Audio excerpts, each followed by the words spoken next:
नमस्कार, कैसे हैं आप सब। उम्मीद करते हैं आप सब बढ़िया होंगे। तो आज की क्लास में ज्योमेट्री से रिलेटेड एक बहुत ही बढ़िया क्वेश्चन है। वीडियो को पॉज करें और इस क्वेश्चन को खुद सॉल्व करें। इस वीडियो के एंड में आपके लिए भी एक प्रैक्टिस क्वेश्चन है जो कि बिल्कुल डिफरेंट कंसेप्ट पे है, तो उसका आंसर कमेंट सेक्शन में कर दीजिएगा। अगर आपने कर दिया तो बहुत बढ़िया बात है, नहीं किया तो नेक्स्ट वीडियो उस क्वेश्चन के सॉल्यूशन की आएगी। वैसे अभी तक आपको जितने भी मैंने क्वेश्चन दिए हैं आपने वो सब सॉल्व करके उनके आंसर बता दिए हैं।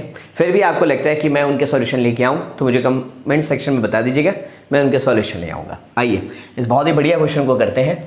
In the given figure ABCD is a square. ABCD आपका एक कंप्लीट स्क्वायर है जहाँ AFE आपको 45 डिग्री दिया हुआ है, ये एंगल 45 डिग्री दे रखा है।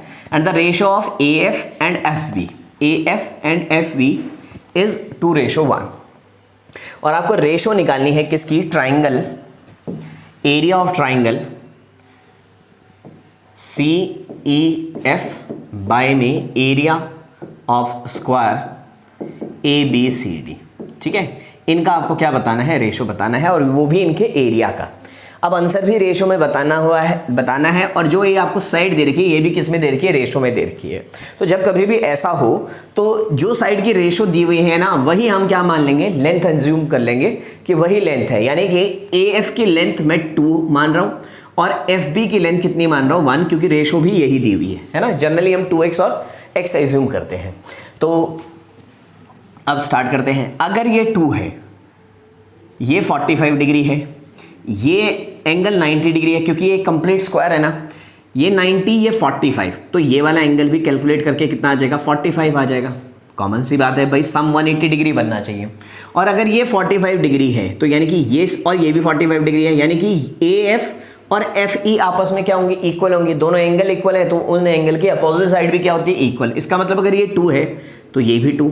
कंप्लीट ये 3 है, क्योंकि ये भी लेंथ में टोटल लेंथ कितनी बनी, 3, ये भी 3, क्योंकि स्क्वायर है भाई, ये भी 3 होगा और ये कंप्लीट भी 3 होगा, जिसमें से 2 ये है, तो यानी कि FED कितना होगा आपका, 1। क्लियर। अब सुनो, अब आपको दिया हुआ है इस तरह से, ये साइड दे रखी है 2, ये साइड दे रखी है 2, और आपको ये साइड निकालनी है।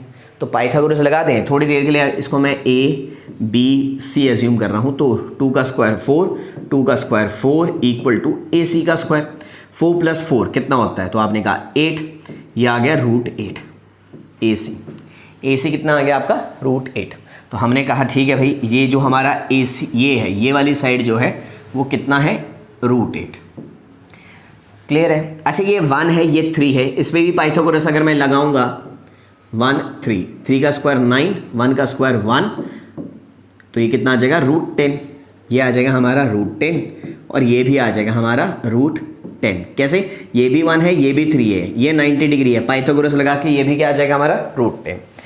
तो बस लगभग क्वेश्चन खत्म हो चुका है। अब सुनो, अब हम आ रहे हैं, एक बात बताओ मुझे, इस स्क्वायर का एरिया, हमने साइड कितने आगे हमारी 3 आ गई, तो स्क्वायर का जो एरिया होगा वो क्या होगा, साइड का स्क्वायर। साइड का स्क्वायर मतलब 3 का स्क्वायर, 3 का स्क्वायर मीन्स 9।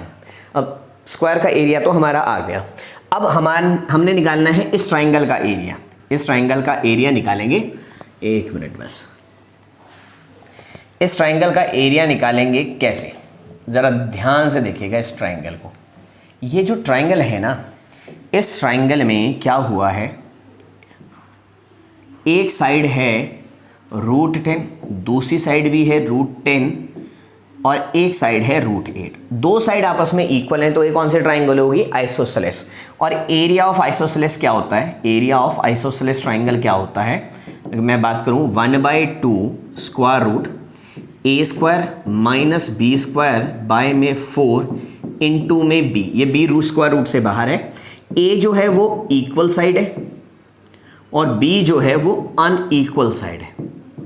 तो कैलकुलेट करते हैं area, half square root A² मतलब इक्वल साइड, इक्वल ना, तो √10 का square 10 minus B² unequal side √8 का स्क्वायर 8 बाय में 4 इंटू में स्क्वायर रूट ऑफ 8। 4 2 = 8, तो ये हो गया 1/2। देखो रूट ये 10 - 2 बचा ना, ये 10 - 2 कितना होता है, 8 इंटू √8। तो ये हो गया 1/2 इंटू 8, यानी कि ये हो गया आपका 4 के इक्वल।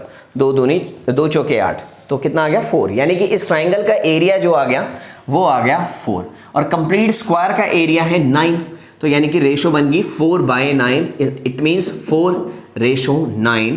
तो इस क्वेश्चन का जो करेक्ट आंसर है वो है ऑप्शन नंबर ए, 4:9। तो उम्मीद कर रहे हैं आपको समझ आ गया है। अगर नहीं भी आया तो वीडियो को का देखो यही फ़ायदा है, आप पीछे जाके दोबारा से चीज़ों को समझ सकते हैं। तो उम्मीद कर रहे हैं आपको समझ आ गया है। और आपके लिए मैंने कहा था कि जाते जाते एक क्वेश्चन, इसका आंसर मुझे कमेंट सेक्शन में करके बताइएगा इस क्वेश्चन का आंसर कि क्या हो सकता है। तुक्का नहीं मारना, क्वेश्चन को जितना ज़्यादा समझेंगे उतना आंसर देने में ईजी रहेगा। तो क्वेश्चन को बार बार पढ़ें, अच्छे से पढ़ें, ताकि आंसर देने में आपको ज़्यादा मुश्किलें ना हो।